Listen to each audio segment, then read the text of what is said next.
عزیز دوستو، انسان سب سے زیادہ پریشان وہ ہوتا ہے جسے مقصد حیات نہیں ملتا،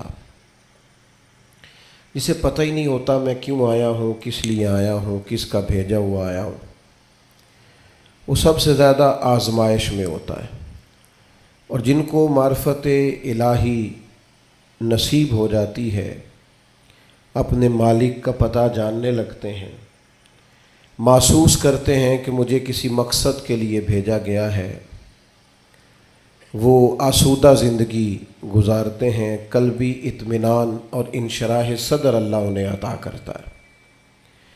اللہ تبارک و تعالیٰ نے جب اپنے بندوں کی آزمائش کو دیکھا کہ وہ ڈھونڈتے پھرتے ہیں کہ ہم کیوں آئے، کس لیے آئے، کیوں بھیجے گئے، اللہ تعالیٰ نے انبیاء کرام علیہم السلام کا سلسلہ شروع فرمایا، اور پھر اس سلسلے کو بام عروج دیا اور اپنے پیارے حبیب علیہ السلام کو دنیا میں مبعوث فرمایا، اور فرمایا یا ایھا الناس قد جاءکم برہان من ربکم، اے لوگو یہ جو میرے نبی پاک علیہ السلام تمہارے پاس آئے ہیں تو یہ رب کی دلیل بن کر آئے، یعنی حضور سید عالم صلی اللہ تعالی علیہ وسلم کا وجود اطہر، کردار مبارک، آپ کا تبلیغ و ارشاد، آپ کا دعوت دین، یہ سب اس بات کی دلیل ہے کہ نبی پاک علیہ السلام اللہ کے سچے رسول بن کر دنیا میں تشریف لائے۔ ہم جب دنیا کے اندر نکلتے ہیں تو ہم دیکھتے ہیں کہ بڑے بڑے سمجھدار لوگ ہیں لیکن گمراہی کی زندگی گزار رہے ہیں۔ وحی الہی کے بغیر انسان جو بھی وقت گزارتا ہے، اللہ تبارک و تعالیٰ کے انبیاء پر جو وحی ہوتی ہے ان کی تعلیمات کے بغیر جو بھی وقت گزارا جاتا ہے وہ کبھی راہ حق پر نہیں گزرتا۔ اللہ نے احسان فرمایا اور فرمایا میں نے اپنی دلیل بھیجی ہے تمہیں اپنے محبوب عطا فرمائے۔ نبی پاک علیہ السلام کا ظاہری وجود بھی سارا اس بات کی دلیل ہے کہ حضور اللہ کے رسول ہے۔ حضرت عبداللہ ابن رواحہ رضی اللہ تعالیٰ عنہ اس مضمون کو اس طرح بیان فرماتے ہیں، آپ ارشاد فرماتے ہیں کہ حضور کوئی معجزہ بھی نہ دکھاتے، نہ ڈوبے ہوئے سورج کو عصر پر بلاتے، نہ چاند کے 2 ٹکڑے کرتے، نہ درخت سجدہ کرتے، نہ پتھر کلمہ پڑھتے، کوئی معجزہ بھی سرکار نہ دکھاتے، تو فرماتے ہیں حضور کا چہرہ مبارک ہی ایسا تھا لوگوں نے دیکھتے جانا تھا اور کلمہ پڑھتے جانا تھا۔ اللہ تعالیٰ نے حضور کے وجود نور کو اس طرح کا بنایا۔ پھر حضور علیہ السلام کو کچھ خاصیات جو محبوب پاک علیہ السلام کے فضائل، شمائل اور خصائل کو بیان کرتی ہیں، وہ بدرجہ اتم اللہ تعالیٰ نے محبوب کو عطا فرمائی۔ مثلاً ایک حضور کی شان یہ ہے کہ نبی پاک امی ہے۔ امی کا معنی یہ ہے کہ حضور نے دنیا میں کسی استاد سے آ کے پڑھا نہیں، حضور سید عالم علیہ السلام کسی مکتب میں نہیں گئے۔ آپ کبھی ان لوگوں سے ملاقات کریں جو دنیا میں جنہوں نے پڑھا لکھا نہیں، وہ بڑے سیانے بھی ہوں نا کبھی، اور بڑے معاملہ فہم بھی ہوں، تو پھر بھی اپنے جملوں اور اپنے لفظوں پر اس طرح کنٹرول نہیں کر پاتے جو ایک پڑھا لکھا آدمی کر سکتا ہے۔ نبی پاک علیہ السلام امی ہیں، سرکار نے دنیا کے کسی استاد سے نہیں پڑھا، لیکن یہ دلیل ہے نا میرے نبی کے سچا رسول ہونے کی کہ حضور نے علم و حکمت کے وہ موتی عطا فرمائے ہیں کہ دنیا حیران رہ گئی۔ یعلمہم الکتاب والحکمہ، اللہ فرماتا ہے یہ تمہیں کتاب بھی سکھائیں گے اور دانائی بھی سکھائیں گے۔ جو فلسفیوں سے کھل نہ سکا اور نکتہ وروں سے حل نہ ہوا، وہ راز ایک طیبہ والے نے بتلا دیا چند اشاروں میں۔ حضور علیہ السلام دانائی، حکمت، تدبر، فہم و فراست، آپ سرکار کا کوئی ایک فرمان پڑھ لیں، حضور کی کوئی ایک حدیث پاک آپ لے لیں، اس کی معنویت میں اتریں، اس کی گہرائی اور گہرائی کو آپ دیکھیں، آپ حیران ہو جائیں گے۔ صدیوں کے ادیب، شاعر، حکما وہ اپنا سارا کلام لا کے وہاں قربان کر دیں تو گردِ راہ تک نہیں پہنچ سکتے. جو تدبر اللہ تعالیٰ نے نبی پاک علیہ السلام کو عطا فرمایا. آپ غور کریں، حضور مدینہ طیبہ تشریف لائے. اب پیار کرنے والا ہر آدمی ہی قابل اکرام ہوتا ہے.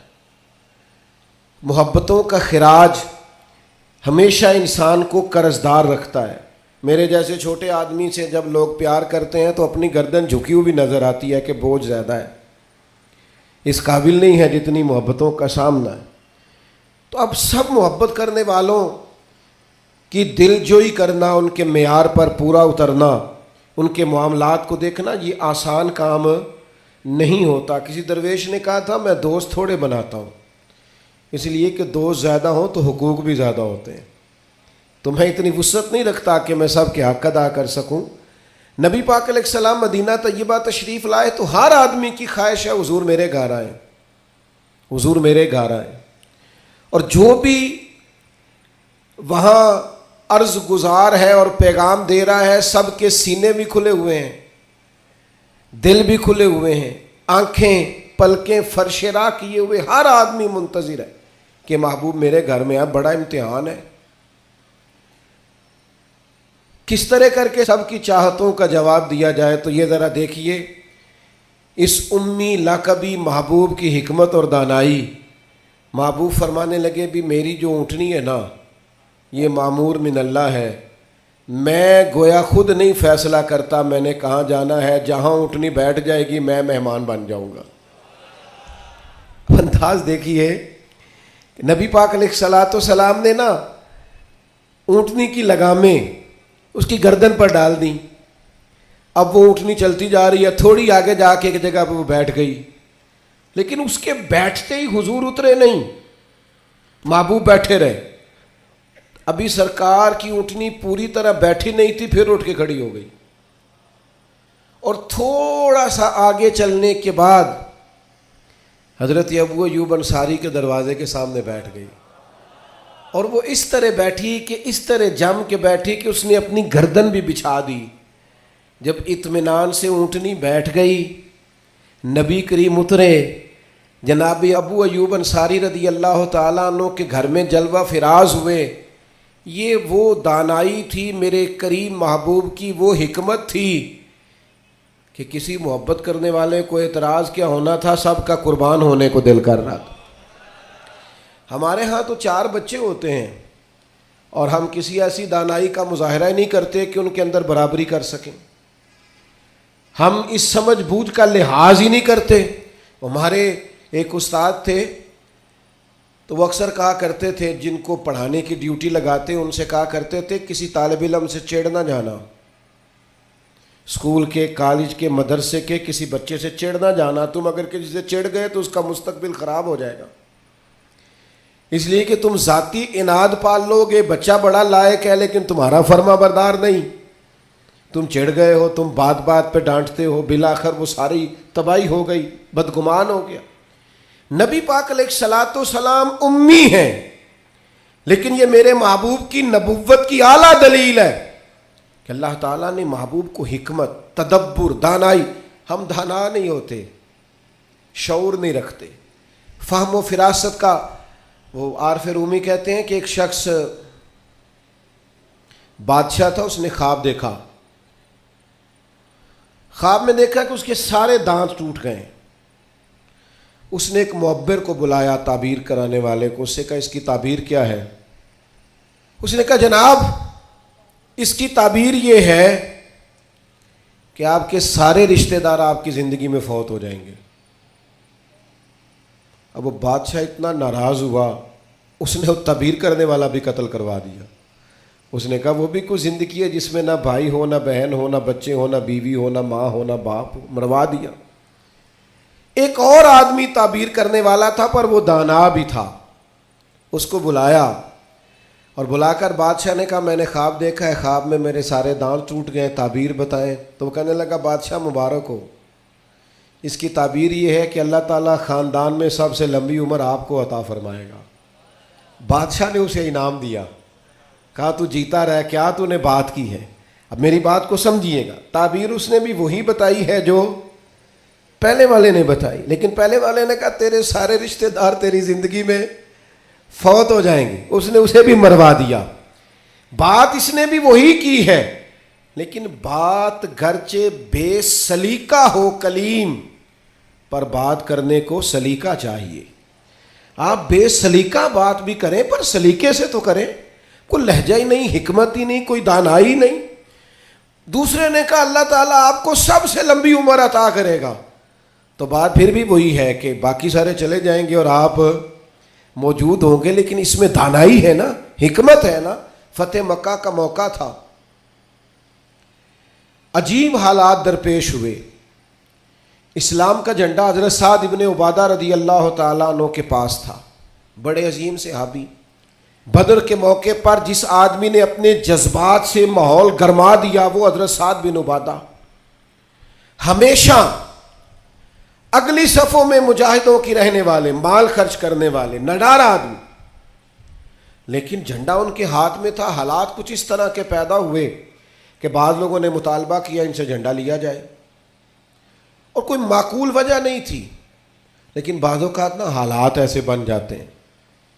اب حضور علیہ السلام کی بارگاہ سے مطالبہ ہو رہا ہے کہ آپ جناب سعد بن عبادہ سے جھنڈا لے لیں۔ یہ نوجوانوں سے بالخصوص عرض کروں گا کہ علم بھی تبھی بندے کو فائدہ دیتا ہے جب اس کے ساتھ کچھ بندے کو شعور بھی ہو، ہنر بھی تبھی فائدہ دیتا ہے جب اس کے ساتھ کچھ نہ کچھ دانائی بھی ہو۔ شیخ سعدی فرمایا کرتے تھے ایک من علم ہونا تو سنبھالنے کے لیے 10 من عقل کی بھی ضرورت ہوتی ہے، ورنہ ضائع ہو جاتا ہے سارا۔ دانائی، تدبر، یہ دیکھیے امی لقبی محبوب سے ہم نے دانائی سیکھنی ہے، تدبر سیکھنا ہے، فہم و فراست سیکھنی ہے۔ زندگی میں شعور کس کو کہتے ہیں یہ حضور ہمیں سکھائیں گے۔ کہ جناب حضرت سعد بن عبادہ کو اتارنا ہے۔ اب بڑے بڑے دانا صحابہ کہہ رہے تھے یا رسول اللہ کوئی ایسی بات نہیں ہے، حالات اس طرح کے ہیں، کیسے یہ فیصلہ کریں گے؟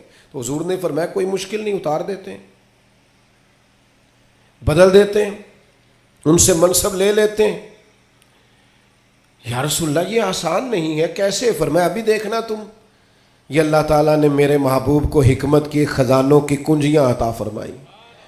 نبی کریم علیہ السلام نے فرمایا سعد بن عبادہ جھنڈا دے دیں آپ واپس، اب آپ لشکر کے علم بردار نہیں رہے۔ انہوں نے بوجھل ہاتھوں سے جھنڈا تھاما ہوا تھا، پریشان تھے کہ کوئی ایسی بات نہیں۔ جب حضور نے کہا دیں تو وہ غلام تھے، سانو قید سجن دا گہنا ہے، وہ جینج رکھے ایسا اونج رہنا ہے۔ انہیں اسی وقت جھنڈا تھما دیا، خوش ہو کے تھما دیا۔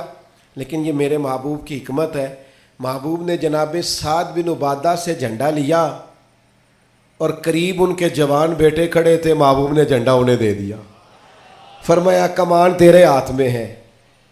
باپ کا قد اس وقت 10 فٹ زمین سے اونچا ہو جاتا ہے جب اس کا بیٹا اس کی جگہ پہ بیٹھ جاتا ہے۔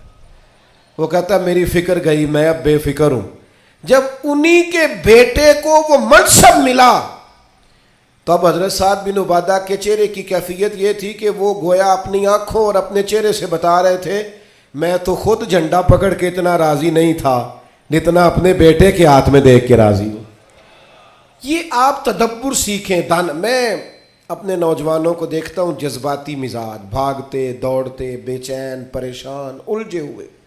ابھی میں ملک سے باہر تھا، میرے ساتھ اکثر ایسے ہوتا ہے، بیرون ملک جو لوگ ہوتے ہیں نا وہ زیادہ پریشان ہوتے ہیں پاکستان کے حالات کو لے کر، وہ زیادہ خبریں دیکھتے ہیں۔ تو ایک صاحب مجھ سے کہنے لگے پاکستان کے حالات، میں نے کہا بالکل ٹھیک ہے، یہ اتار چڑھاؤ ہے، زندگی کے ساتھ چلتا ہے، بے چینی نہیں، بے قراری نہیں، الجھاؤ نہیں، ہر وقت کا اضطراب نہیں، دانائی، تدبر، حکمت، معاملہ فہمی، یہ ہمیں ہمارے رسول پاک نے عطا فرمائی۔ آپ اپنی زندگی کو سلیقے سے گزاریں، قیمتی بنائیں۔ آپ اپنے وجود سے بڑا کام لے سکتے ہیں، لیکن کیا ہے؟ دانائی نہیں ہے، جذباتی مزاج، اور جذباتی پن ہماری طبیعتوں کا حصہ ہے۔ جذباتی فیصلے، جذباتی باتیں۔ ہمارے دیہاتوں میں چودھری فیصلہ کس کے حق میں کرتے ہیں؟ جو پہلے آ جائے، وہ سچا ہے یا جھوٹا ہے، پہلے گیا ہے، بس انہیں مینوں پہلا آخیا تسی تے آئے ہی نہیں، اسی بات میں فیصلہ دے دیا۔ دانائی، تدبر، یہ رسول اللہ صلی اللہ علیہ وسلم نے ہمیں سکھایا. امی لقبی ہیں حضور. اور دوسری بات، انسان کے پاس جو سب سے قیمتی چیز ہوتی ہے نا، وہ اس کا کردار ہوتا ہے.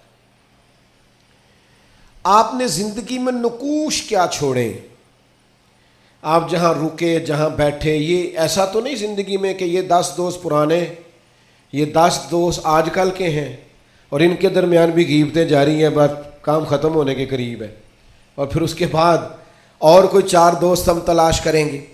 اچھے نقوش نہیں چھوڑتے. کتنی خوشیوں سے رشتے طے پاتے ہیں، لیکن وہ تھوڑا وقت نہیں گزرتا تو ساری سوچیں، سارے نظریات گدلے اور میلے کچیلے ہونے لگ جاتے ہیں. وہ ساری محبتوں کو زنگ لگنے لگ جاتا ہے. عظمت کردار، بلندی، آپ کے افکار، آپ کا اچھا گمان، آپ کی سوچیں. آپ حیران ہوں گے، اللہ تعالیٰ نے نبی پاک کا وجود ہی معجزہ بنایا ہے، لیکن جب حضور کے اپنوں نے دلیل مانگی نا، اپنوں کو مطمئن کرنا بڑا مشکل کام ہوتا ہے. قریبیوں نے دلیل مانگی، قریش مکہ نے، کہ آپ نبی ہیں تو دلیل دیں. نبی پاک علیہ السلام نے اپنے اپنوں کو معجزہ نہیں دکھایا، بلکہ قرآن مجید فرماتا ہے کہ محبوب نے کہا فقد لبثت فیکم عمرا من قبلہ افلا تعقلون. میں کوئی باہر سے نہیں آیا، میں نے اپنی اس سے پہلے کی ساری عمر تمہارے درمیان گزاری ہے. 40 سال یہاں گزارے، اپنے ماں کی گود میں بھی، نانا کے کندھوں میں بھی، جناب ختیجہ کا دولہا بن کے بھی، بیٹیوں کا باپ بن کے بھی. میں نے سارا وقت تمہارے بیچ گزارا. افلا تعقلون، تمہیں عقل نہیں؟ گویا محبوب ان سے فرما رہے ہیں کہ میری جیسا سچا ہے تو لا کے دکھاؤ. باہر سے نہیں آیا، تمہارے درمیان رہا ہوں. یار یہ مشکل کام ہوتا ہے، چاروں جانب ماحول خراب اور بندہ پھر ٹھیک رہے. اکثر لوگ تو اپنے بچے کی غلطی نہیں نکالتے، کہتے دوستوں نے خراب کر دیا. اماں کہتی ہے منڈا میرا ٹھیک سی، دوستوں نے خراب کرتا ہے. میں نے کہا چلیں اچھی طرح سے سوچ لیں، ہو سکتا ہے دوست ٹھیک ہو، آپ کے بچے نے سارا ماحول گڑبڑ کر دیا ہو. یہ جان چھڑانا تو آسان ہے، لیکن سارے ماحول کے اندر کردار کی عظمت. جب نبی پاک علیہ السلام نے مختلف بادشاہوں کو خطوط لکھے نا، اسلام قبول کر لو، تو کیسر روم کو بھی خط لکھا. کیسر سیانا آدمی تھا. سیانے لوگ جو ہوتے ہیں وہ زمینی حقائق دیکھتے ہیں، جذباتی فیصلے نہیں کرتے، وہ معاملہ فہم ہوتے ہیں. آج کل جس طرح میں اور آپ ہیں نا تصویروں کے اندر زندگی گزار رہے ہیں، لائکس، ویوز، کمنٹس، اسی پر زندہ ہے. لوگ ان پر وقت نہیں گزارتے تھے، اس سمجھدار لوگ. کیسر روم کے پاس میرے محبوب کا خط گیا، اس نے فوراً نہیں فیصلہ کیا، کہنے لگا کوئی، ورنہ بہت سارے ایسے بدبخت بھی تھے معاذ اللہ جنہوں نے حملے کی تیاری شروع کر دی. ہمیں خط لکھا ہے اسلام قبول کرو، ہم حملہ کریں گے. لیکن یہ سیانا آدمی تھا. اس نے لوگوں سے کہا یہاں اگر کوئی سردار آیا ہوا ہو نا، مکے کا، تجارت کی غرض سے سردار آیا کرتے، کوئی سردار آیا ہوا ہو تو میری ملاقات کراؤ. جناب ابو سفیان ابھی مسلمان نہیں ہوئے تھے، اور ہر جنگ میں قریش مکہ کی لیڈ وہ کرتے تھے. وہ ان دنوں وہاں گئے ہوئے تھے، تجارت کی غرض سے بلا لیا. اب کیسر نے سامنے کھڑا کیا. بخاری شریف سے لے کر کتب سیرت میں تمام جگہ، کتب احادیث میں آپ کو الفاظ کے اختلاف کے ساتھ لیکن مفہوم ایک ہی یہ روایت ملے گی. کیسر نے سوال کرنے شروع کیے جناب ابو سفیان سے. پہلے پوچھا آپ کون ہے؟ کہا میں سردار ہوں. کوئی رشتہ؟ کہنے لگے جس محبوب نے آپ کو خط لکھا ہے میں رشتے میں چچا ہوتا ہوں. کہنے لگے بتائیے، اس محبوب نے دعویٰ نبوت کیا ہے، ان کے خاندان میں ماضی قریب میں کسی اور نے بھی کیا ہے؟ کہا نہیں. کہا کوئی بادشاہ گزرا ہو ان کے خاندان میں قریب کا؟ کوئی نہیں. کہا یہ بتائیے ان کے ماننے والے امیر ہیں کہ غریب؟ تو ابو سفیان کہنے لگا ماڑے بندے. میں آپ مجھ سے ناراض نہ ہوئیے گا، لیکن محفل میلاد میں بھی ماڑے بندے آتے ہیں. سیاسی سماجی لوگ بھی آتے ہیں کسی سے ادھاری ٹوپی لے کے، ان کا خیال ہوتا ہے چلو میلاد کی محفل کی بھی قیادت جلدی سے ہم لے لیں، جلوس بھی جلدی سے قبضہ کر لیں، کل کو ان لوگوں کے پاس بھی جانا ہے الیکشن کے دنوں میں۔ لیکن غریب لوگ، پر ہمارا حال یہ ہوتا ہے کہ جس کو 35 سال ہو گئے فجر کی اذان پڑھتے، وہ بیچارہ میلاد کی محفل کی بھی صدارت نہیں کر سکتا۔ وہاں بھی جن کے ہاتھوں میں نوٹوں کی دتیاں اچھی ہوں ان کی سیٹیں اگلی ہوتی ہیں۔ یہ ذوق ٹھیک نہیں، یہ اس محفل کے وقار کے حق میں نہیں۔ یہ بات، یہ بڑی بلند و بالا محفل ہے، اس کا معیار اور ہونا چاہیے۔ پوچھا سردار نے، ابو سفیان بتائیے ماننے والے کون ہیں؟ کہ غریب غریب۔ فرمایا یہ بتاؤ تمہاری کبھی ان سے جنگ بھی ہوئی ہے؟ کہا ہوئی ہے۔ کہا نتیجہ کیا نکلا؟ کہا کبھی ہم فتح یاب ہوئے کبھی وہ۔ کہنے لگا اچھا یہ بتائیں ان کے ماننے والے گھٹ رہے ہیں بڑھ رہے ہیں؟ ابو سفیان کہنے لگا جی بڑھ تو روز بروز رہے ہیں، اور نتیجہ خیز ہو رہی ہے دعوت۔ اس نے کہا اچھا یہ بتائیں جنہوں نے دعوی نبوت کیا ہے کیا کبھی انہوں نے جھوٹ بھی بولا ہے؟ ابو سفیان کہتے ہیں کہ میں ایک منٹ کے لیے سوچ میں مخالف تھا نا، مخالف رائے دے رہا تھا، لیکن میرے دل کے اندر سے آواز آئی معاذ اللہ میں انہیں جادوگر کہوں، شاعر کہوں، شاعر کہوں تو شاید کوئی شخص میری بات پر توجہ دے، پر نبی پاک نے جھوٹ بولا یہ تو مانے گا ہی کوئی نہیں۔ کہتے ہیں میں نے کہا بات بالکل سچی کرنی ہے۔ وہ میرے سامنے پیدا ہوئے، سامنے جوان ہوئے، سامنے ان کے بال سفید ہوئے، پر اس محبوب کی زبان سے جو بھی نکلتا ہے حق اور سچ ہی نکلتا ہے۔ میں کیسے آپ کو یہ بات عرض کروں کہ بغیر وجہ کے لوگ جھوٹ بولتے، ان کا کوئی فائدہ نہیں، کوئی دنیاوی نفع بھی نہیں، جان بوجھ کے ڈینگے مارتے ہیں، بڑکیں، کوئی لینا دینا ہی نہیں، بلا وجہ جھوٹ۔ یہ انسان کے کردار کو داغدار کر دیتا ہے۔ دنیا کے کسی بڑے تاجر پر ہاتھ رکھیے، بڑے سے بڑے بزنس مین پر، اس سے پوچھئے کہ تمہاری بزنس میں کامیابی کی وجہ کیا بنی؟ انویسٹمنٹ زیادہ کی تھی، پڑھے لکھے زیادہ تھے؟ تو آپ کو ہر بزنس مین کہے گا صرف اللہ نے میرا مارکیٹ میں اعتبار بنا دیا تھا۔ جس کا اعتبار مارکیٹ میں اچھا ہوتا ہے، لوگ کہتے ہیں بندہ ٹھیک ہے، سچ بولتا ہے، اس کا کاروبار چلتا ہے۔ کبھی جھوٹ اور بددیانتی اور فریب سے بھی قومیں آگے بڑھی۔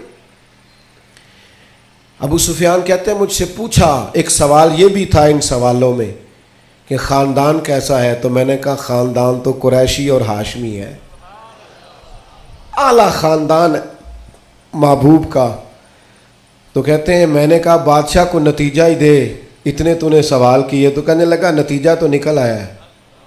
تم نے کہا ماننے والے غریب لوگ ہیں، تو نبیوں پر ہمیشہ پہلے غریب لوگ ہی مان لاتے ہیں۔ تم نے کہا ماننے والے بڑھ رہے ہیں، تو یہ ان کی صداقت کی دلیل ہے کہ ہر روز دعوت اور پیغام اور ماننے والے بڑھ رہے ہیں۔ تم نے کہا وہ اعلیٰ نسب ہے، تو نبی اللہ ہمیشہ اونچے خاندانوں میں بھیجا کرتا ہے۔ تم نے کہا انہوں نے کبھی جھوٹ نہیں بولا، تو سردار سچ بتانا، جو بندہ بندوں سے جھوٹ نہیں بولتا وہ یہ جھوٹ کیوں بولے گا کہ میں اللہ کا رسول بن کے آیا ہوں؟ نتیجہ تو نکل آیا۔ اسیر دشمن کی چاہ میں بھی، مخالفوں کی نگاہ میں بھی وہ امی ہے، صادق ہے، معتبر ہے، میرا پیغمبر عظیم تر ہے۔ کردار کی جو عظمت ہے نا، کردار کی، یار آپ کی اور میری زندگی کچھ اصول تو ہونے چاہیے، کچھ قاعدے، کچھ ضابطے، جدھر کی ہوا ہوئی ادھر کے ہو گئے۔ آج کل یہ نیا والا فیشن ہے لہذا یہ اپنا لو۔ بھئی ہم کوئی ہوا کے دوش پہ ہیں، کوئی لاوارث ہیں، اپنی کوئی تہذیب نہیں، تمدن نہیں، مزاج نہیں، طبیعت نہیں، یعنی جس طرح کا ماحول ہے اس طرح کے بن جاؤ۔ کردار میں کچھ قاعدے زندگی میں بنانے چاہیے، کچھ اصول وضع کرنے چاہیے، کچھ چیزیں طے کرنی چاہیے کہ مجھے ان حدود سے آگے نہیں بڑھنا۔ مومن کی اپنی ایک ذاتی شخصیت ہوتی، اس کا ایک اپنا رکھ رکھاؤ ہوتا ہے، اس کی اپنی ایک وفاداری ہوتی۔ آپ جائیے اپنے بزرگوں سے ملیے، دیہاتوں کے لوگ کیا کہتے ہیں؟ وہ کہتے ہیں بس بھائی میں دوستوں کے ساتھ آتا جاتا تھا، گھومتا پھرتا تھا، اب یہ کام نہیں کرنا، اب میرے بیٹے کو میرا جوتا پورا آنے لگ گیا ہے، اب مجھے وفادار ہونا ہے۔ میں کیسے اپنی ملت کے نوجوانوں کو سمجھاؤں کہ تو گھٹنوں تک اگر اپنا لباس آدھا کر لے تو پتہ نہیں تیری کتنی کوئی گرمی کم ہو جاتی ہے اور کس قدر زیادہ آسودگی اور آسانی محسوس کرتے ہو۔ حالانکہ گھر میں بہنیں ہیں، بیٹیاں ہیں، ماں ہیں۔ بندے کی ایک اپنی وفاداری بھی ہونی چاہیے، اس کے کچھ قاعدے، ضابطے، اٹھنا بیٹھنا، اصول بھی ہونے چاہیے۔ نبی کریم صلی اللہ تعالی علیہ وسلم کی عظمت کردار کا یہ عالم تھا کہ عرب شریف کے اندر کنواری عورتیں بڑی ہی شرم و حیا والی ہوتی تھی۔ لوگ مثال دیتے کہ تو کنواری لڑکی کی طرح شرم و حیا والا۔ قربان جائیں سیدہ طیبہ طاہرہ حضرت عائشہ صدیقہ رضی اللہ تعالیٰ عنہ فرماتی ہیں نبی پاک علیہ السلام عرب کی کنواری لڑکیوں سے بھی زیادہ حیا والے تھے۔ حضور حیا والے، متانت، سنجیدگی، کبھی شور و غل نہ کرتے، کبھی بازار میں نظریں اٹھا کے نہ چلتے، کبھی محبوب کی زبان سے معاذ اللہ کسی نے کوئی کمزور جملہ نہیں سنا۔ یہ کیا بات ہوئی، مجھے کسی نے غصہ دلایا تھا میں نے گالیاں دے دی، تو آپ کے اصول کدھر گئے، قاعدے کدھر گئے، ضابطہ کدھر گیا؟ یہ کیسے ہو گیا کہ آپ بااصول آدمی تھے پھر بھی آپ کی زبان سے بازاری جملے نکل آئے؟ یہ ہو نہیں سکتا نا اگر آپ نے کوئی اصول زندگی میں بنا رکھے۔ تو عظمت کردار یہ رسول اللہ صلی اللہ تعالی علیہ وسلم کی زندگی کا ایک بنیادی عنصر ہے، بنیادی۔ اور پھر حضور سید عالم صلی اللہ تعالی علیہ وسلم کو اللہ تبارک و تعالی نے ایک شان اور بڑی امتیازی عطا فرمائی، بڑی انوکھی۔ وہ یہ تھی کہ اللہ تعالیٰ نے نہ محبوب کو فصاحت و بلاغت عطا فرمائی، یعنی بات کہنے کا جو سلیقہ، جو انداز حضور جانتے ہیں نا، یہ کسی اور کو نصیب۔ ہمارے ہاں نا بہت زیادہ باتیں کرنے کا رواج، اس کا نتیجہ یہ نکلتا ہے کہ انسان کے جملے بے وقت ہو جاتے ہیں۔ لوگ کہتے ہیں یار عادت ہے اس کی، اور کچھ لوگ ایسے ہوتے ہیں کہ جن کے پاس آپ بیٹھے نا تو کبھی کبھی تیل کی ضرورت پڑ جاتی ہے کہ تھوڑا تھوڑا یہاں لگا لے بندہ، اس لیے کتنی باتیں سناتے ہیں، اتنی باتیں۔ اور آج کل تو ایک اور رواج بھی ہو گیا ہے، کہتے ہیں قطع کلامی معاف اور ساتھ ہی بات شروع۔ تو میں کئیوں سے کہتا ہوں پہلے پوچھ تو لیں ہم نے معاف کیا بھی ہے کہ نہیں۔ آپ تو گن پوائنٹ پہ معافی لے رہے ہیں، آپ نے حکم دائر کیا ہے قطع کلامی معاف اور آپ شروع ہو گئے۔ گفتگو میں، لہجے میں، دعوت دینے میں، پیغام دینے میں، میں آپ کی خدمت میں عرض کروں گا روز بچوں کو بھی نہیں ڈانٹنا چاہیے، روز نہیں نصیحت کرنی چاہیے ورنہ نصیحت بے وقت ہو جاتی۔ روز ہی انسان کو اس طرح کا ماحول نہیں بنانا چاہیے وہ اس کی طبیعت ٹھہراؤ والی ہو، یعنی سکوت جو ہوتا ہے نا، چپ خاموش آدمی وہ لگتا ہے کہ کوئی طوفان لیے بیٹھا ہے، لگتا ہے کہ یہ اس وقت کسی خاص گہرائی اور گہرائی میں اتر کر کوئی اچھی منصوبہ بندی کر رہا۔ نبی پاک علیہ السلام کو اللہ نے بڑی فصاحت و بلاغت عطا فرمائی، لیکن اس کے ساتھ ساتھ اللہ تعالیٰ نے علم کے خزانوں کی کنجیاں دیں۔ سرکار جب بات کرتے نا تو صحابہ فرماتے ہیں ہر جملہ دوسرے جملے سے جدا ہوتا، اس طرح حضور بولتے کہ اگر کوئی لفظ گننا چاہتا تھا تو گن بھی سکتا تھا۔ یعنی بات وہ ہمارے ہاں اکثر نا محافل میں ایسا ہوتا ہے کہ وہ بعض اوقات بڑی سادی سی بات بھی اتنے جوش کے ساتھ کی جاتی ہے کہ میری طرح کا طالب علم سوچنے لگ جاتا ہے کہ یہ بات تو آرام سے بھی کی جا سکتی تھی، اس میں اتنا پریشان ہونے کی ضرورت، یہ سادی سی بات تھی، آپ بڑے خوبصورت لہجے میں بھی کہہ سکتے تھے۔ اللہ تعالیٰ نے محبوب کو فصاحت دی، بلاغت دی، معاملہ فہمی دی، اور حضور علیہ الصلاۃ والسلام بڑے ٹھہرے ٹھہرے انداز میں بات کرتے، لیکن جب بات کرتے تو حضور نہ بات کا رخ بدل دیتے، یعنی بندہ سوچ رہا ہے اس رستے جانے کی، لیکن کریم کی حکیمانہ بات بندے کا رستہ چینج کر دیتی، وہ بالکل انسان ڈائریکشن بدل لیتا کہ نہیں یار یہ رستہ ٹھیک ہے۔ اب بات کو سمجھیے گا، ایک ہوتا ہے بندے کے پاس مال نہیں تو وہ فقیر ہے، کچھ لوگ ایسے ہوتے ہیں کہ وہ امیری میں فقیری کرتے ہیں، مالدار ہوتے ہیں، بڑا اللہ نے دیا ہوتا ہے، لیکن ان کے مزاج سے دولت نہیں چھلکتی، عہدہ نہیں چھلکتا، وہ درویشوں کے ساتھ بیٹھتے ہیں، سادہ طرز زندگی۔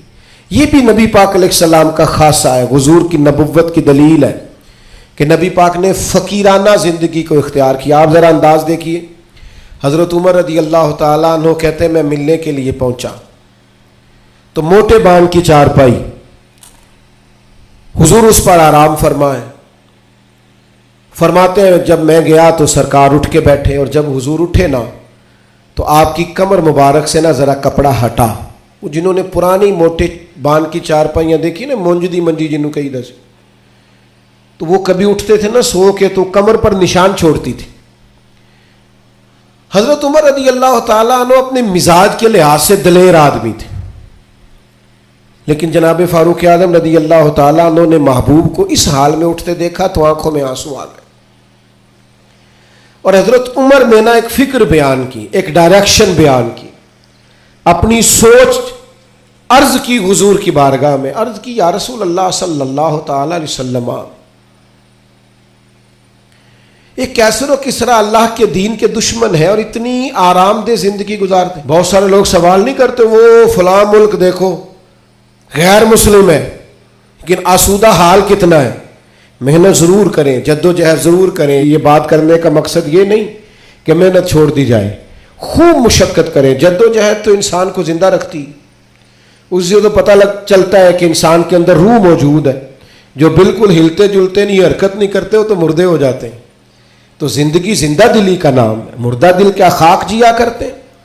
لیکن یہ سوچ کا یہ زاویہ بھی دیکھیے، حضرت عمر نے عرض کی یا رسول اللہ صلی اللہ تعالی علیہ وسلم، وہ کیسر و کسرا اللہ کے دین کے دشمن اتنی آسودہ آسان زندگی گزارتے اور آپ محبوب ہو کے۔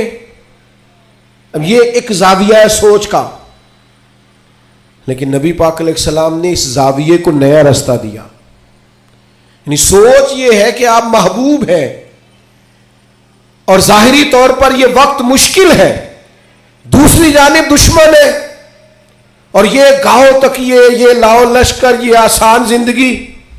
حضور نے سوچ ہی بدل دی، فرمایا عمر کیا تم یہ پسند نہیں کرتے کہ وہ دنیا میں تھوڑی سی آسانی لیں اور آخرت میں رسوا ہو جائیں؟ اور فرمایا کیا تم یہ پسند نہیں کرتے ہم دنیا میں تھوڑی سی مشقت اٹھائیں اور آخرت کی ساری عزتیں اللہ ہمیں ہی عطا فرما دے؟ یہ ایک ایسی سوچ تھی کہ جناب عمر کہتے ہیں میرا زاویہ نگاہ بدل گیا کہ جنت میں جئیں گے من چاہی زندگی، وہاں اللہ کے انعامات سے بھرپور لطف اندوز ہوں گے، وہاں اللہ تبارک و تعالیٰ اور اس کے محبوب کے قرب میں ان نعمتوں کو محسوس کریں گے، اور حضور نے زاویہ بدل دیا۔ یقین ایک شخص نے آ کے کہا یا رسول اللہ مجھے آپ سے محبت ہے۔ حضور نے فرمایا سوچ کے کہو۔ یہ ویسے ہم سے نہیں آج کوئی بھی کہہ سکتا، سوال ہی نہیں پیدا ہوتا۔ میں عاشق رسول ہوں تو کوئی بندہ کہے سوچ لے اچھی طرح، کہنے تو نے یہ کیسے بات کر دی، میرے سے بڑا عاشق ملے گا نہیں ڈھونڈنے سے۔ کہا یا رسول اللہ آپ سے محبت ہے، تو فرمایا سوچ لو۔ یا رسول اللہ آپ سے محبت ہے، فرمایا پھر سوچ لو۔ 3 بار حضور نے کہا۔ اس نے کہا حضور مجھے ہے محبت، تو پھر نبی پاک نے فرمایا فقر کے لیے تیار ہو جاؤ، آزمائش کے لیے تیار ہو جاؤ۔ یاری تیری سونا پر آزمائشاں تیریاں اگ، یہ سونا پرکھیا جامد ہے پر نہ لگاں دے لگ۔ آزمائش کی تیاری کرو، یعنی ایسا نہیں ہے کہ مجھ سے محبت کرو گے تو بڑی آسودہ زندگی، ہر وقت آرام دہ وقت گزرے گا۔ یہ شہادت گاہ الفت میں قدم رکھنا لوگ آسان سمجھتے ہیں مسلمان ہونا۔ یا آپ کا خیال ہے کہ فلاں آدمی دیکھو کتنی موج میں ہے۔ میں اکثر کہا کرتا ہوں جو بندہ بڑا ہوتا ہے نا اس کے دکھ بھی اتنے بڑے ہوتے ہیں، اس کی آزمائشیں بھی اتنی بڑی ہوتی ہیں۔ قد کاٹ کے حساب سے آزمائش ہوتی ہے لوگوں کی۔ یاد رکھنا نبی پاک علیہ الصلوۃ والسلام نے سوچوں کو نیا زاویہ دیا، فقیرانہ زندگی، یعنی بہت زیادہ مال ہے حضرت عثمان غنی کے پاس، لیکن سارا اللہ کی مخلوق پر بانٹنے کے لیے رکھا ہوا ہے۔ خود اگر پیوند لگے کپڑوں سے بھی گزارا کرنا پڑتا ہے تو وہ سکھی ہیں، آسان ہے۔ ایک دن بھی نہیں مانگا حضرت بلال حبشی نے کہ یا رسول اللہ میرا بھی تو مکان ہونا چاہیے نا۔ کیوں؟ کہ حضور نے معراج سے واپس آ کے کہا تھا میں نے تمہارے چلنے کی آواز جنت میں بھی سنی ہے۔ تو جن کے محل بنے ہوئے تھے سوچیں بدلی ہوئی تھی، انہوں نے پھر اپنے زاویہ نگاہ کچھ اور بنایا۔ بس بات سمیٹنے کی طرف آ رہا ہوں۔ ایک چوتھی بات نبی پاک علیہ الصلوۃ والسلام کے نبی ہونے پر، اللہ تعالیٰ کی طرف سے برہان ہونے پر بڑی دلالت کرتی، وہ یہ ہے کہ میرے رسول پاک نا طبیب روحاں ہیں، حضور دلوں کے طبیب ہیں۔ یعنی کچھ چیزیں ایسی ہیں جو انسان کے ظاہر کو سنوار دیتی ہیں لیکن باطن پیاسا رہ جاتا ہے۔ آپ نے بہت سارے لوگ دیکھے ہوں گے، یہ انزائٹی بھلا کس گھر میں زیادہ آتی ہے،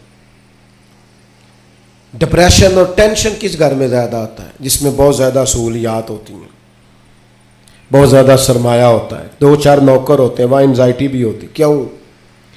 کہ دکھ ہمیشہ انسان کے ساتھ رہتا ہے۔ جب رزق کا، صحت کا، بچوں کا سارے دکھ نکل جاتے ہیں، بندے کو سہولت آتی ہے تو اب پریشان تو رہنا ہی ہے۔ لقد خلقنا الانسان فی کبد، اللہ نے انسان کو مشقت میں پیدا کیا ہے، اب انزائٹی آ جاتی ہے، ڈپریشن آتا ہے، ٹینشن آتی۔ نبی پاک صلی اللہ تعالیٰ علیہ وسلم نا طبیب روحاں ہیں، حضور دلوں کے طبیب ہیں۔ محبوب کو اللہ نے یہ کمال دیا ہے کہ حضور دل کی دنیا بدل ڈالتے، یعنی حضور کی بارگاہ عالی مرتبت میں جو آتا نا، باطنی طور پر، روحانی طور پر وہ تبدیل ہو جاتا، اس کی کیفیات بدل جاتی، کفر، شرک، نفاق، ہر چیز سے وہ دور ہو جاتا، حتیٰ کہ ہرس، ہوس، لالچ، یہ ساری بیماریاں اس کی جان چھوڑ جاتی۔ خدا را میری اس بات پر خاص توجہ کرنا، ہم بھی اگر چاہتے ہیں نا بے چین روحیں چین پائیں تو پھر نا کوئی ایک بات حضور کی لے لے زندگی میں، ایک بات۔ ایک شخص صدر ہوا بہت بڑے غیر مسلم ملک کا، اس سے لوگوں نے کہا کہ آپ منشور دیں، یہ جو پہلی تقریر کرتے ہیں نا وزیر اعظم یا صدر، وہ تقریر دستور ہوتی ہے، منشور ہوتی ہے، میں یہ کروں گا، میں یہ کروں گا، اور ہمارے ہاں تو بہت سارے دعوے بھی کر دیے جاتے ہیں اسی تقریر میں۔ اس سے کسی نے کہا کہ اتنے ملک کے آپ صدر بنے ہیں تو ملک کیسے چلائیں گے؟ تو اس نے کہا میرے پاس مسلمانوں کے نبی کی ایک حدیث ہے صلی اللہ تعالی علیہ وسلم، میرا وہی دستور ہے، وہی منشور ہے۔ کہا وہ کیا؟ تو بڑی عام روایت ہم سب کو آتی ہے، نبی پاک علیہ السلام نے فرمایا مومن وہ ہے جو اپنے لیے پسند کرے وہی اپنے بھائی کے لیے بھی پسند کرے۔ وہ کہنے لگا بس میں نے طے کر لیا ہے، جو میرے اور میرے بچوں کے لیے اچھا ہوگا سارے ملک کے لیے وہی کریں گے، اسی میں ہم اپنا سارا دستور اور منشور رکھتے ہیں۔ حضور سید عالم صلی اللہ تعالیٰ علیہ وسلم کا کمال یہ تھا کہ حضور کی بارگاہ میں جو لوگ آتے تھے وہ قلبی اطمینان محسوس کرتے تھے، قلبی۔ آپ اندر سے مطمئن ہو نا تو سادی روٹی بھی لذت دیتی ہے، لیکن ذہنی طور پر آپ کسی آزمائش کا شکار ہو تو جتنے مرضی اچھے کھانے پکا لیں۔ حضور کی بارگاہ عالی مرتبت میں کمال یہ ملا لوگوں کو کہ انہیں اطمینان قلبی، فقیری میں بھی۔ سیدہ طیبہ طاہرہ حضرت خدیجہ الکبریٰ رضی اللہ تعالیٰ 20 گویا کنیزیں تھی جناب خدیجہ کے گھر کام کرنے، ملکہ تھیں وہ تو گویا مکے کی، لیکن جب نبی پاک کی بارگاہ میں آئیں تو سارا مال خیرات کر دیا۔ وہ جن کے کام کوئی کرتا تھا وہ خود چولہے میں ایندھن جلاتی، وہ خود کھانا پکاتی، سارے کام کاج کرتی۔ آپ اچھی طرح جانتے ہیں کہ بندہ غریب سے امیر ہو تو وقت گزر جاتا ہے، خدا نہ خواستہ امیری سے غریبی آ جائے تو عادتیں اب اور بن چکی ہوتی ہیں، حالات خراب ہو جاتے ہیں۔ جناب خدیجہ رضی اللہ تعالی عنہا اس قدر زیادہ مطمئن تھی اپنی وہ زندگی پر کہ محبوب کے لیے کھانا پکا کر وہ باورچی خانے سے نکلی اور لا کر حضور کی بارگاہ میں پیش کیا تو حضور فرمانے لگے ختیجہ آپ کے آنے سے پہلے جبریل امین آ گئے اور انہوں نے آن کر کے فرمایا ہے کہ یا رسول اللہ ختیجہ آ رہی ہے، ختیجہ کا رب کہتا ہے میرا ختیجہ کو سلام کہہ دیجئے گا۔ وہ راحت، وہ اطمینان، وہ قرار، وہ سکون۔ حضرت مصعب ابن عمیر رضی اللہ تعالیٰ عنہ بڑی امیر ماں کے بیٹے تھے۔ مکہ شریف میں سب سے اعلیٰ گھوڑا، سب سے اچھے کپڑے اور سب سے مہنگا رہن سہن شارحین نے لکھا اس شخص کا تھا، حضرت ابن عمیر رضی اللہ تعالیٰ۔ لیکن مشکات میں حدیث ہے، حضرت مولا علی شیر خدا حدیث کے راوی ہیں، فرماتے ہیں ایک دن حضرت مصعب ابن عمیر رضی اللہ تعالیٰ عنہ مسجد نبوی میں آئے تو ان کی حالت یہ تھی کہ ٹاٹ کا لباس پہنا ہوا تھا، کلمہ پڑا ہے، مسلمان ہوئے ہیں، حالات کا سامنا ہے، وقت نے اور طرح کا رخ اختیار کر لیا ہے اور ایک پیر میں گویا جوتا ہے دوسرے میں نہیں ہے، کوئی کام کیا چلے گئے۔ حضرت علی کہتے ہیں وہ چلے گئے پر حضور کی آنکھوں میں آنسو آ گئے اور کریم فرمانے لگے دیکھو یہ وہ تھا جو بڑا شاہانہ وقت گزارتا تھا، میری محبت نے اس کا کیا حال کر دیا۔ لیکن حضرت مصعب ابن عمیر سے جب بھی کسی نے پوچھا حال کیا ہے تو انہوں نے کہا جو اطمینان اللہ نے اب عطا فرمایا ہے نا، جو سکون، وہ قرار، چونکہ مقصد حیات ہاتھ آ گیا نا، معرفت الہی مل گئی ہے نا، ہم نے نبی پاک علیہ السلام کی صورت میں اللہ کی وہ دلیل دیکھ لی ہے نا، زندگی کسی کام لگ گئی ہے، ہمیں اپنا اٹھنا بیٹھنا کام کرنا نتیجہ خیز محسوس ہونے لگا، کچھ زندگی کو کوئی کام مل گیا، میری خانہ بدوشی کو گھر نصیب ہو گیا، مجھے کوئی رستہ میسر آ گیا، تو لہٰذا اطمینان قلبی، چین، سکون، یہ بہرحال اسی رستے میں موجود ہے جو رستہ رسول پاک نے عطا فرمایا۔ دل بے چین ہے، طبیعتیں بے قرار ہیں، شکوے ہی شکوے ہیں، پریشانیاں ہی پریشانیاں۔ میرے دوستو، ہمارے ہاں جو اضطراب ہے، جو بے چینی ہے، جو ذہنی تناؤ ہے، کسی آدمی کو لوگ اچھا سمجھنے کو تیار نہیں، بدگمانیاں ہیں، ہر گروہ دوسرے کے بارے میں، ہر محکمہ دوسرے کے بارے میں، ایک طبقہ زندگی سے تعلق رکھنے والے لوگوں سے دوسرے کے بارے میں رائے پوچھے تو سخت لہجوں کے اندر اس طرح کا مزاج ہے کہ ہم اکٹھے رہتے ہیں پر دور رہتے ہیں ایک دوسرے۔ خدا را آؤ نا میلاد کے موسم بہار میں اپنے محبوب سے فیض حاصل کریں، اطمینان قلبی کا بندوبست کریں، اپنے دلوں کو حضور کی محبت کا فیضان دیں۔ ہم تھوڑا ٹھہرنا سیکھیں، تھوڑی بردباری سیکھیں، تھوڑا حلم سیکھیں، تھوڑا تدبر سیکھیں، اپنے نبی کریم علیہ السلام سے حکمت سیکھیں، دانائی کے سوتے ہماری طبیعتوں سے پھوٹے۔ دو قسم کے لوگ مطمئن زندگی گزارتے ہیں، دو قسم کے۔ حکماء نے لکھا دو بندے، ایک جو جس کے پاس جائز پیسے ہوں اور وسیع ہوں، ناجائز پیسے وسیع ہوں تو وہ بھی بے چین رکھتے ہیں، بندہ مطمئن نہیں رہتا، الجھا رہتا ہے۔ جائز پیسے ہو اور وسعت ہو رزق میں تو انسان مطمئن ہوتا ہے۔ اور دوسرا، اگر اللہ کتاب و سنت کا علم عطا کر دینا، پھر طبیعت میں وہ ٹھہراؤ آتا ہے، وہ سکون آتا ہے۔ تو یاد رکھنا، نبی پاک کی صرف باتیں پڑھ لی جائیں نا، سیرت پاک کو پورا پڑھ لیا جائے، حضور علیہ الصلوۃ والسلام کا وقار، بردباری، معاملہ فہمی، تدبر، حضور علیہ السلام کا حقوق العباد کا چارٹر، انسانی حقوق کے تعلق سے سرکار کے ارشادات۔ یعنی میں بڑے زمانے سے دوستوں سے یہ کہتا ہوں کہ ایک مہینہ پہلے بیٹی کے فرنیچر کا آرڈر دیتے ہو، کم از کم مہینہ پہلے، اور 15 دن پہلے بیٹے کی شیروانی اور سوٹ، کم از کم 15 دن پہلے۔ کاش ان دونوں کو تم کسی ایسی جگہ بھی لے جاؤ جہاں انہیں میاں بیوی کے حقوق کا درس بھی ملے۔ اگر نوجوانوں کو پتا ہو کہ 3 طلاقیں اکٹھی دینے سے طلاق ہو جاتی ہے، قبل اس کے پتا ہو تو جو سینکڑوں کیسز روز طلاق کے آتے ہیں اور وہ پچھتا رہا ہوتا ہے بعد میں، لیکن چونکہ اب اس نے دروازہ ہی بند کر دیا ہے، 3 طلاقیں دے، کیا کیا؟ مسائل کا پتہ ہی نہیں، آگاہی نہیں۔ ہمارے گھروں میں انقلاب آئے گا، گھروں میں۔ ایک حدیث ہے نا سرکار کی، ایک کہ نبی پاک علیہ السلام نے فرمایا کسی باپ کا اپنے بیٹے کے لیے، بیٹی کے لیے سب سے بہترین تحفہ یہ ہے اسے اچھا ادب سکھا دیں۔